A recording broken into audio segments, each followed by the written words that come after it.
Hey guys, this is actually going to be the ending to one of the other videos I started about a week ago.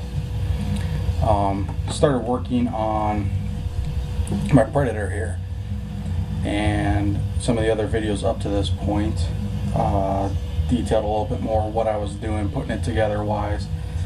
It was the first official Predator I've put together. It's basically the same thing as a Rhino, other than the top turret here and then the side sponsons. But obviously what I wanted to do economical wise was basically make it so that I could use this unit and switch out the guns without buying and building a whole nother Predator. So what the other videos talk about is me magnetizing this, and I originally tried to magnetize the whole side here. I ended up getting some polarities reversed. So basically I'm just showing you the end product here. So I'll take the turret off here. Take this side sponson off, just get it out of the way. So here's what we got going.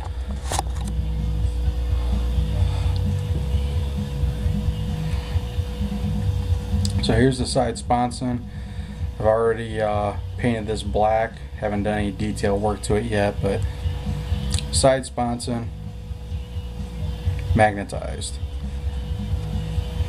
There's a magnet here and a magnet on there, and yeah, this here isn't real clean. I end up using green stuff to fill a hole here, sand it down or filed it down, but in essence, so I had las cannon there, and then as simple as this is, and now it's got a heavy bolter. Can still turn just like it was normally made to. So that's pretty much the end of that. I'll get a couple of the other videos that I have for this, kind of get them chopped up a little bit, make it into 1 or 2 videos. A lot of it's just me rambling as well, but basically just me rambling, talking about various things as I'm putting this together for the first time. So that's it for that.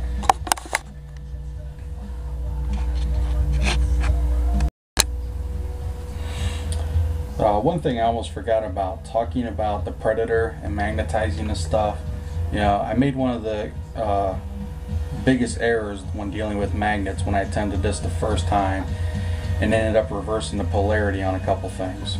So the best tip I can give you guys for doing this is get something metal. And all I ended up doing, again, I used the rare earth magnets. I forget what size this was.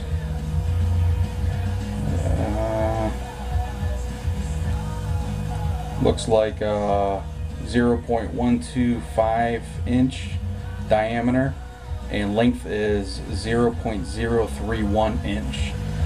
So basically they are,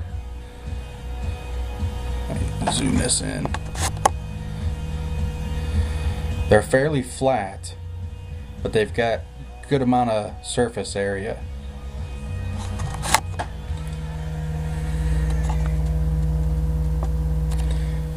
So the tip that I'll give you guys anytime you want to magnetize this stuff, and this is what I kind of forgot about when I was doing this the first time around, is I'll use my drill bit here.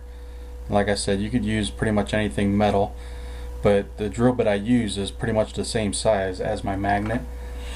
And what I should have done, and what I ended up doing for finishing this project, was I just installed one magnet first, and I used that to basically as my template or guide for attaching the magnets on all the weapons.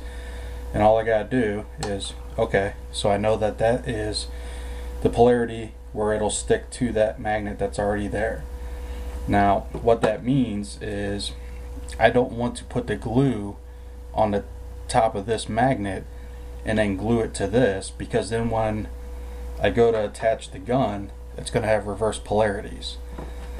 So as long as it sticks to that, that means I've got to take the magnet and just flip it, and then again, if you're forgetful like me, I just double check, and it's forcing it away from it, so I know it's good.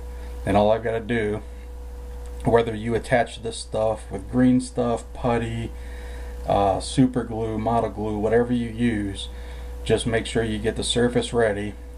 I use super glue gel. I like it because it cures pretty quick, and all I have to do then is I'll take my magnet, I'll stick it to the surface and hold it there for about 10 seconds, and then I can pull the drill bit away and the magnet's actually still stuck to the surface. So that's my little tip for magnet use.